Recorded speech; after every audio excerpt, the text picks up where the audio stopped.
Okay, welcome. Today we're doing a deep dive into a really fascinating text made accessible, Paramananda's Upanishads, Hindu wisdom for a Western audience. Hmm.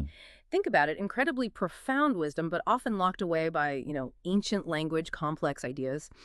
So our goal today is to unpack how Swami Paramananda managed to bridge that gap, pull out the core insights, and, well, figure out why his translation is such a big deal for anyone curious about these ideas. Absolutely. And it's key to understand the Upanishads aren't just like old philosophical treatises. They're really the bedrock of Hindu philosophy. They dive deep into huge questions, the nature of reality itself, what the self or Atman truly is, and this concept of ultimate reality, Brahman. We're talking about some of the world's most important spiritual literature here. That's a massive undertaking. So Mhm. these texts are clearly profound, but what makes Swami Paramananda's version so special? Why did he decide to create this specific translation, particularly for a Western reader? Well, Paramananda himself was an Indian mystic, a poet, a teacher. He came to the West early in the 20th century, and he saw the challenge firsthand.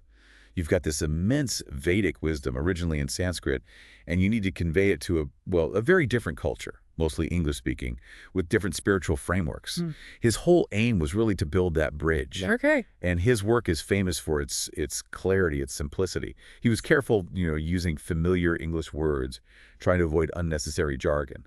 Plus, he added these really useful annotations, explanations of key concepts. Like what sort of concepts? Oh, things like Brahman, that a ultimate, all-encompassing reality, and Atman, the individual self for soul. Then there's karma, action and consequence, and moksha, liberation. He wasn't just translating words, he was trying to translate the meaning, make it feel accessible, like a conversation almost. Right, less academic, more inviting. Exactly.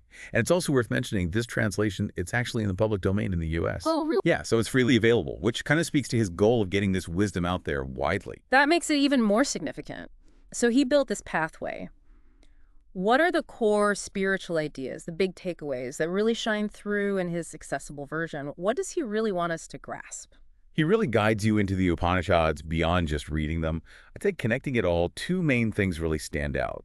First, this deep, profound interconnectedness of everything.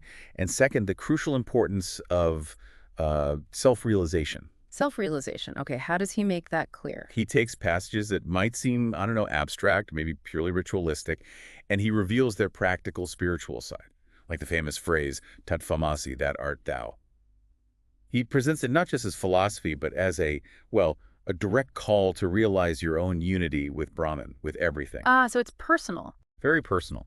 He helps you see that self-realization isn't about becoming something different. It's about uncovering who you fundamentally are. It's like stripping away misconceptions to find that inherent divine nature within. It's less about head knowledge, more about a deeper way of experiencing the world. Fostering that sense of unity. Precisely. Moving beyond just the literal words on the page to grasp the deeper spiritual heart of the message. That's really key to internalizing it. It really sounds like Paramananda created this clear channel, almost a direct line, to these incredibly deep concepts from the Upanishads.